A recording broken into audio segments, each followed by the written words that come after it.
no me envidien por estar aquí arriba con ella. Yo sé que algunos quisieran estar aquí sentados. Es un placer estar aquí en nuestra casa. Welcome to the Anáhuac University. This is our home. This is the best university in this country. At least for all of us.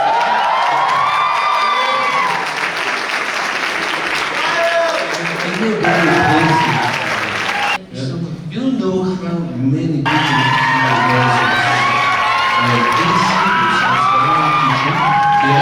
get bored and they start singing. They are the kids, yeah. Anyway, they are the kids. So most of the people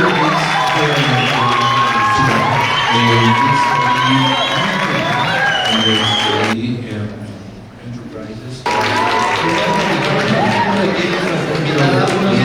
They're very interested in knowing a lot of things that you can tell them about your life, about how you get in here, how you do, and how difficult it is. But let's start with something. And they're going to make some questions later. After 2 hours that we're going to talk here together, then we're going to leave them another hour for questions. And you agree, of course? Of course, right? Okay. A lot of people want to know, you're a composer and you start making compositions, but suddenly you jump from there to become a star, a singer. What happened? When? I mean, trust me, it didn't really feel like that. I started as an artist, as a lot of, I would say, most writers do. I think it was the impetus of me to start writing songs and singing. And it's for me, it was a long journey. I started out, I didn't know anybody, I didn't have any connections, and it was before YouTube was a platform. So it was, you did your shows once or twice a month in your town. I lived in New York City, and you just hoped somebody would see you. And I did that for many years. I worked in restaurants, and then I just took a leap. I had someone that believed in me and let me go out and tour for a few years, and just put their money behind it, and I built it up so that it was like breaking even around my country, the U.S., and I just really saw what was out there. I would play in a bar and be like only a bartender, and 2 or 3 months later I'd come back and they'd be like the bartender's friends, and then it went on like that. So I had like between 50 and 100 people in all these different cities. But it didn't rack up to anything. It wasn't something that was really measurable.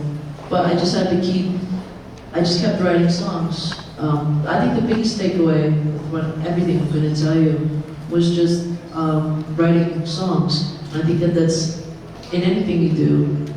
I use the analogy all the time of being a painter. I don't think you know of any painter that's ever been like, here's my one painting.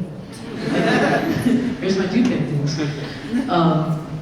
They just keep creating, and I think part of the thing, it's at once, music isn't a solitary kind of painting, but music is at once solitary in a way, and also social and communal. So I feel like I had to keep writing songs. Not only did it make me better as a writer, but it showed me paths to go with my audience and with people, and what were my strengths. And sometimes people ask me why I sing so high and so loud, and I said, well, that's the only way I could get through an attention. You gotta, suppose you guys never saw me before, even just this row of people, and you're in a bar, and you're just going about, you're like, I don't know what they're gonna do, but whatever, I don't care, drink with my friends. And then I just get out there and I just hit one of those notes, and it was like, what the hell is that? Even if it's not good. They're just like, it's hard to ignore, and I think that it was like one of those things. It's like, it was like kind of me adapting and trying to, like those salamanders that blend into the, so they don't get killed. I just was like adapting. It was like writing songs that were higher and soared more. And I don't know what was I didn't know what was happening until it was happening. When I finally broke through and I had some people around me that got me some attention with a major label, I got signed. I was lucky, and I embarked on a songwriting thing. And then, before that, tell something. How necessary it is to be an independent artist to start on this music business? how difficult is it? How necessary it is? How necessary is it? Yeah. Well, everything starts with you. I mean, you guys are here at school because you want to get somewhere, and this is the best school. And when people hear you go to school,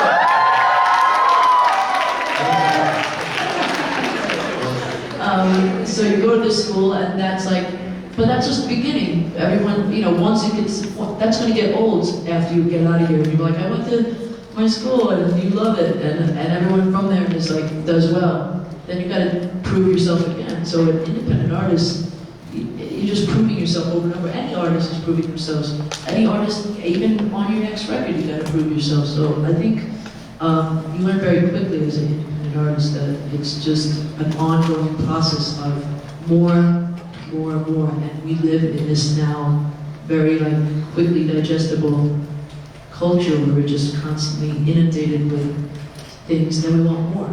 So it's even a little bit harder because now you gotta do more. Is New York enough to inspire you in the beginning? New York inspired me to run really fast, to just keep going. I felt New York for me was too chaotic. Ultimately, I didn't realize it at first. It was too vertical, too chaotic. I didn't feel like my artistic soul was able to spread out and think.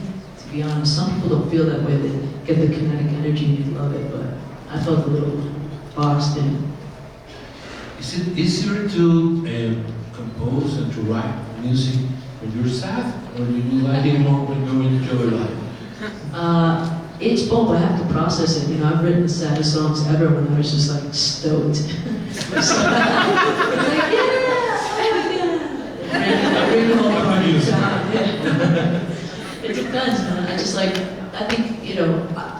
I think everybody does, but I have multiple personalities and I never know what's going to happen.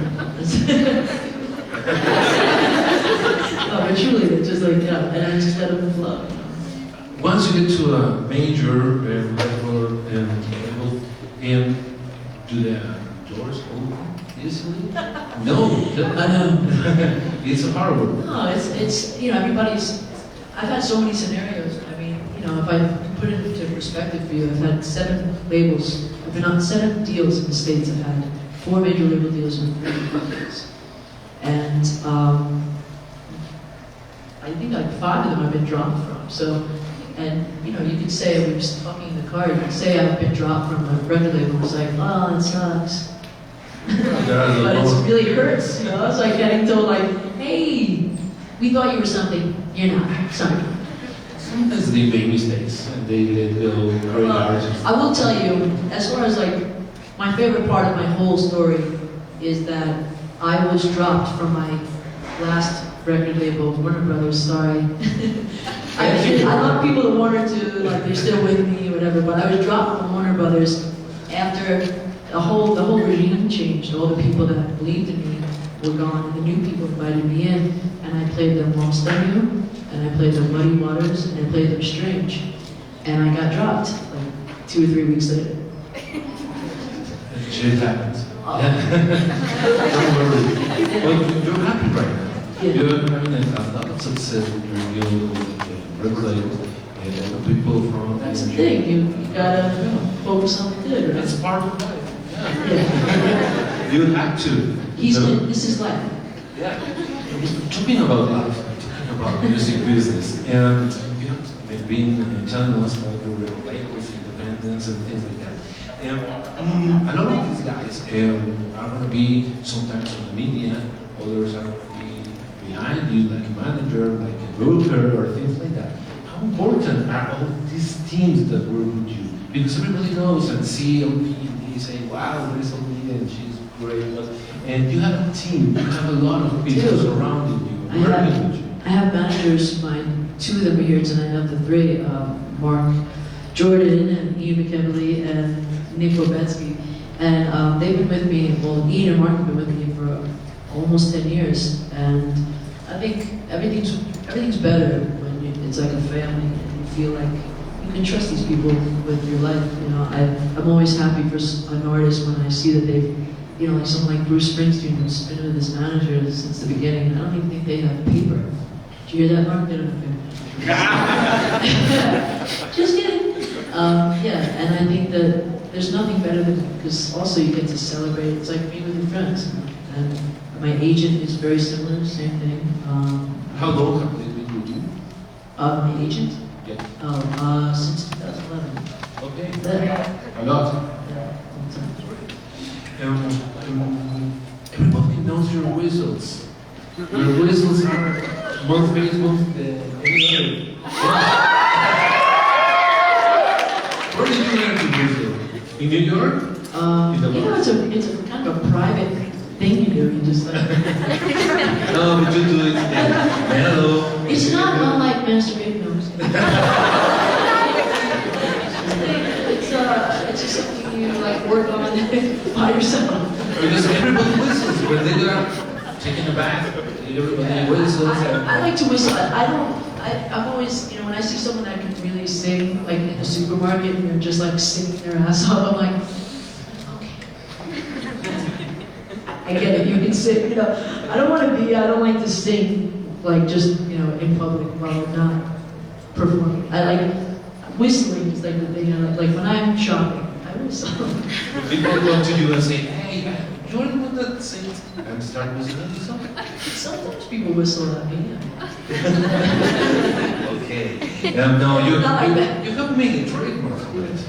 Well, you know, I feel like I took one of my favorite things that I feel like I was able to do was take two things that are super gimmicky, like the ukulele and whistling, The ukulele. and make them okay. I think we're gonna lead some questions to people that are here. Creo que es oportunidad de que se buscan, que vean, piquen cuáles son los saludos de Anáhuac. I just want to ask, is there any moment in your career that you feel like you would want to repeat, like a moment in specific that you say that's something that marked the before and after of my love relationship with music? I mean, well, to keep it, you know, in this city, when I played Viva Latino this year, and everybody sang not just Lost on You, but every song with me. That's like one of those moments that like if you did a montage of my life leading up to, you know, the last few years, it would be very difficult, like, to watch. It'd be like very like, you know. So moments like that are always going to be etched in my mind. You know, I think the first time I ever got a cut, when I got the first cut with the Backstreet Boys, that was something that I think I realized. Oh, you know, I was finally felt validated as a songwriter.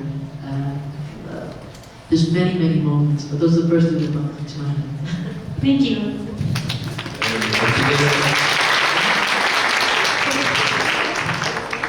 Well, I'm Regina, and I want to ask you, which is your musical purpose? I mean, what do you seek when you're writing a song, when you're composing, and where you're on a stage singing? In first place for you, I suppose, and in the second place for your fans. I think I'm the most concerned with connection. You know, that's the entire, basically, backbone of what I'm trying to do musically, is to connect, to commiserate with people, to express complex ideas simply through a song, to trigger feelings in people. And the first person I have to trigger them is myself. So I think one of the things from writing many songs over the years is it's something that's like, it's a very, it's not intangible, it's an intangible that's in your mind, that you start recognizing things that vibrate, that are lasting, or I feel like I do. I feel like when I sing a bunch of melodies or I just write a bunch of lyrics, I'm able to decipher, like, yes, that is sticky. That's something that like I want to sing over and over again, and I've gotten like faster at that. So I think the biggest thing is the connection with myself, and then if I can do that, I feel like I can connect with other people. Thank you.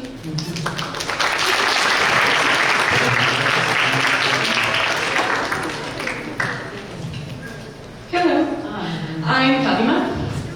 First of all, I love you. I'm a little bit nervous right now, but what is your best piece of advice for someone who wants to start making music? Not to sound like a broken record, but I think it's songwriting.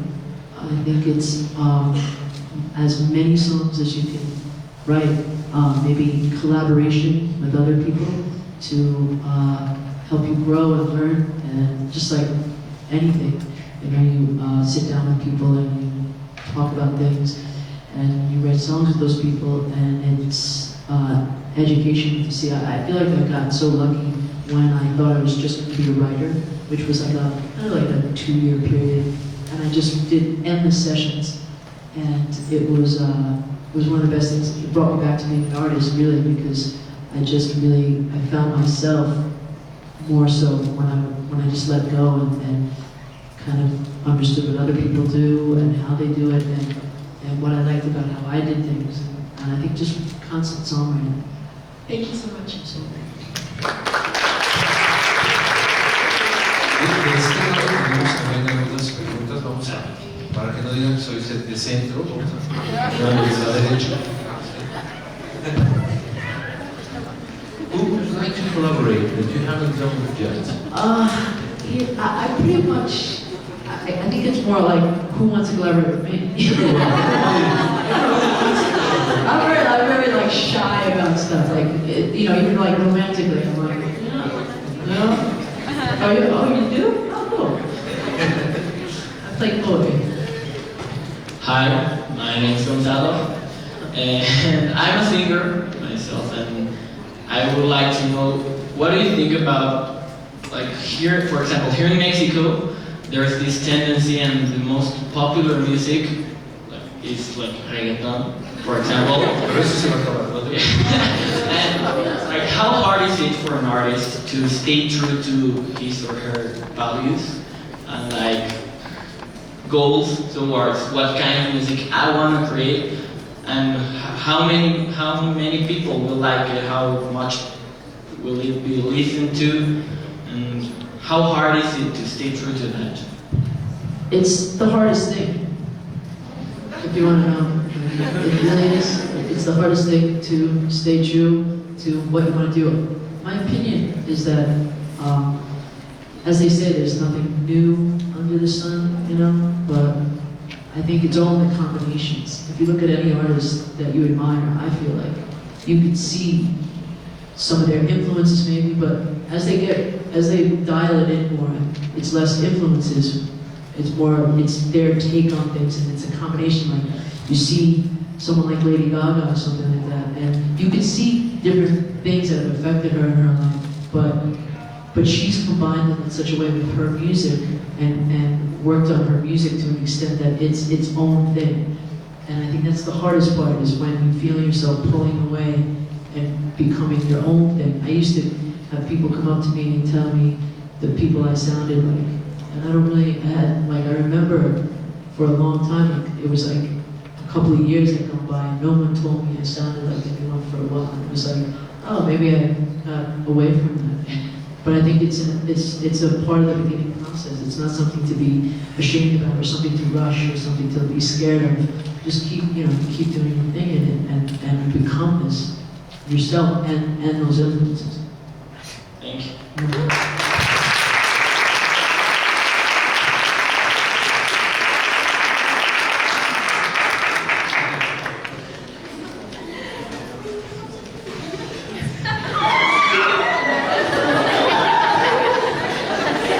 Hello, thank you LP for coming. We're all really happy to have you here. And I'm also a singer, and I'm also a songwriter. And my question is regarding the vulnerability about being an artist.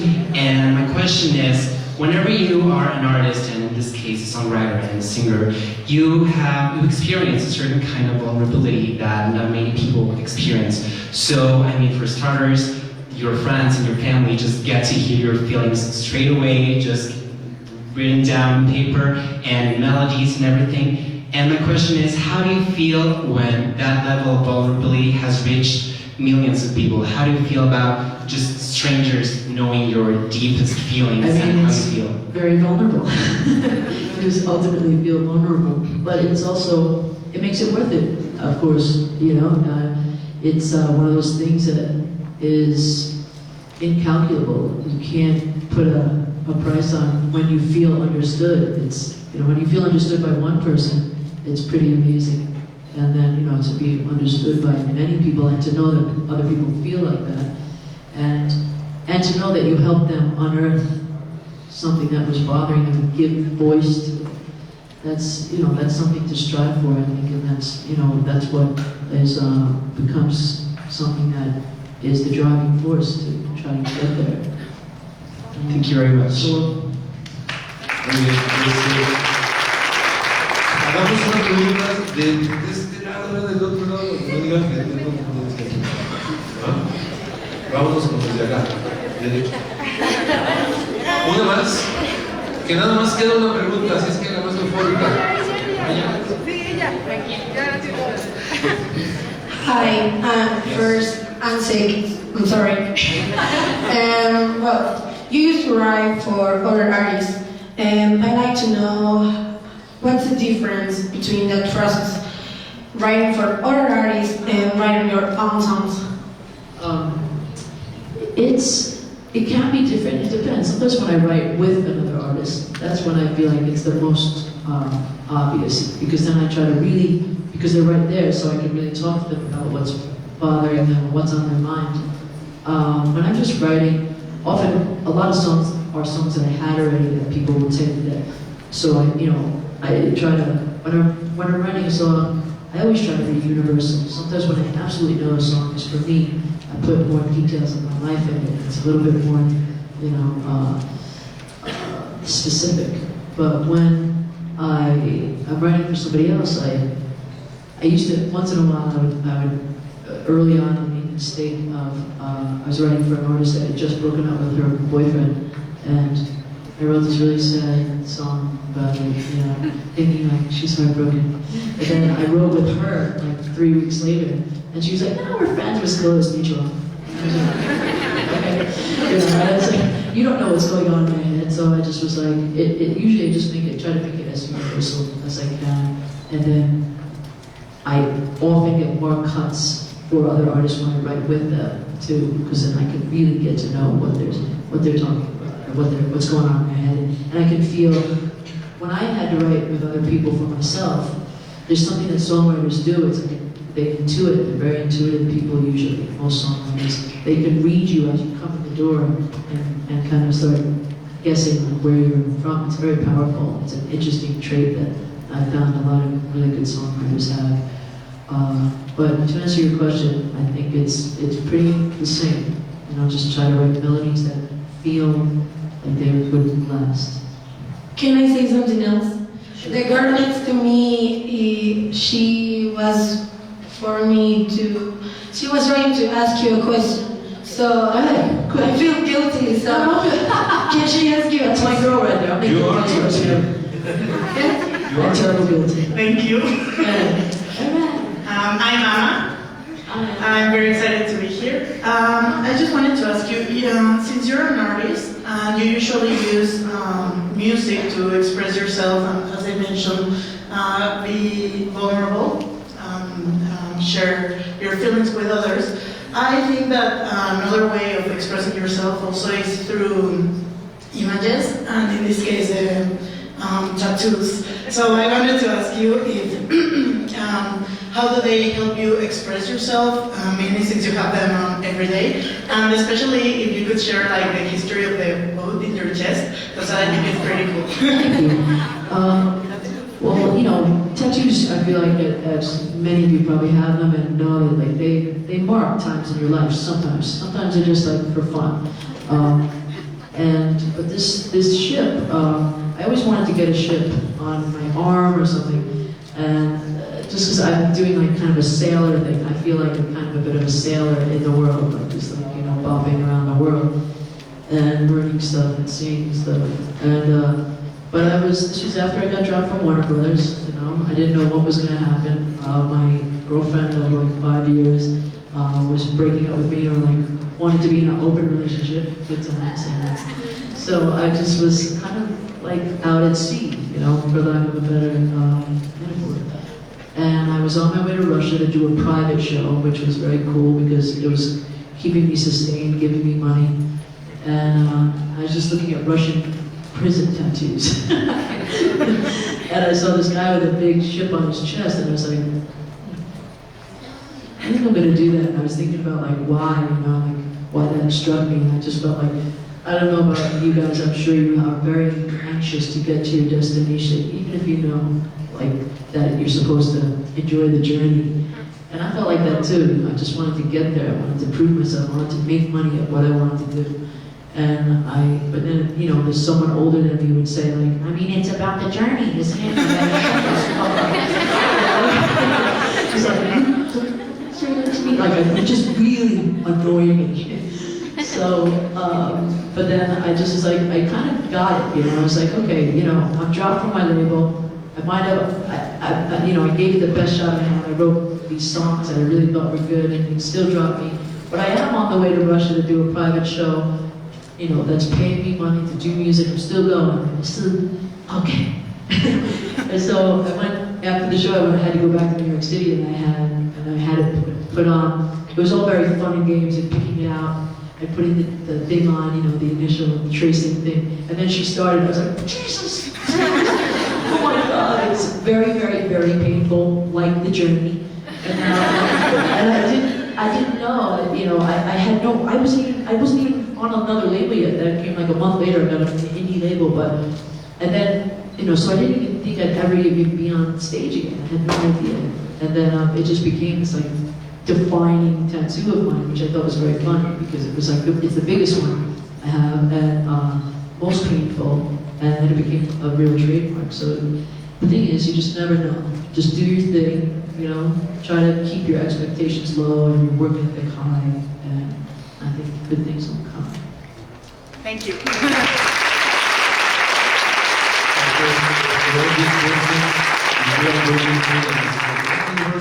This is the best university. Your passions are so good. Thank you so much. I really appreciate it. Thank you. What do you think about death? Death? Yeah. I believe in reincarnation, so I just am like, oh God, here we go. Again. The journey. Woohoo! Let's do it again. I think about like Mick Jagger and guys like that, and I think about, it must be like, oh God, if they believe in other lives, it must be like, what's the next one gonna be? This one is so sick. Who knows? You know, here in Mexico, we love deaths, and we love the dead. Oh, I go to that in Hollywood Forever Cemetery. I've been there many times. And so we have something for you. This is from Rolling Stone, and we bring you this surprise. I hope you like it. It's very easy to open, I think, and I hope